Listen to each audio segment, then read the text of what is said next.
छत्रपती संभाजीनगर जिल्ह्यातील पावन वेरूळ नगरीत ज्योतिर्लिंगाच्या सानिध्यात आणि संतांच्या अनुग्रहात जगद्गुरू संत जनार्दन स्वामी महाराजांच्या 36व्या पुण्यस्मरणानिमित्त सुरू असलेल्या ओम जगद्गुरू जनशांती धर्म सोहळ्यामध्ये आज आध्यात्मिकतेचा, श्रद्धेचा आणि परंपरेचा महासागर अनुभवायला मिळाला।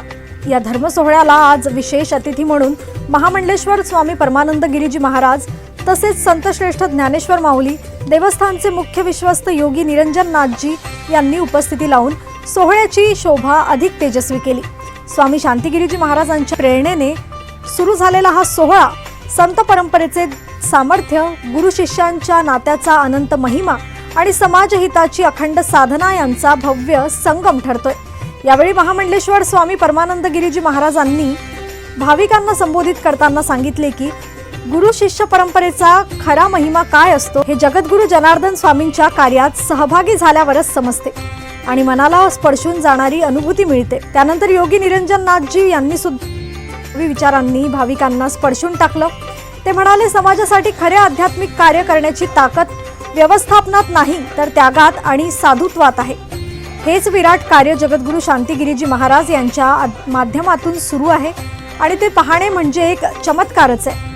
जगद्गुरू जनार्दन स्वामींच्या पुण्यस्मरणार्थ आयोजित हा सोहळा अध्यात्म, धर्म, श्रद्धा आणि भारतीय संस्कृतीचा अद्वितीय संगम आहे।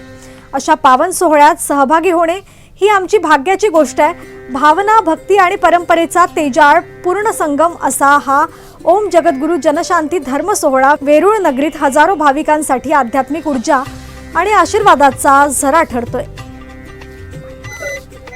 पावईचं पुण्यस्मरण म्हणजे प्रत्येक वर्षाला येतं, तसं तर त्यांचं पुण्यस्मरण किंवा त्यांचं स्मरण दररोज झालं पाहिजे या दृष्टीनं जे आहे तर हा एक प्रयास आहे की दररोज रात्रंदिवस त्यांचं स्मरण, त्यांची आठवण, त्यांचं कार्य हे समाजापर्यंत राहिलं पाहिजे या दृष्टीनं या ठिकाणी बाबांच्या कर्मभूमीमध्ये या ठिकाणी जगद्गुरू महामंडलेश्वर स्वामी शांतिगिरीजी महाराज भक्तांच्या सहयोगाने हे सर्वच कार्य करतायत। खरोखर जेवढे धन्यवाद द्यावे भक्तांना, संतांना तर आपण धन्यवाद देऊ नाही शकत, परंतु भक्तांना की त्यांचं कार्य, बाबांचं कार्य सर्व पुढे चालवतायत आणि त्यातल्या त्यात आपण देखील मीडियाच्या माध्यमानं हे सर्व कार्य जगाच्या समोर या ठिकाणी दाखवतायत। खरोखर आपल्याला धन्यवाद।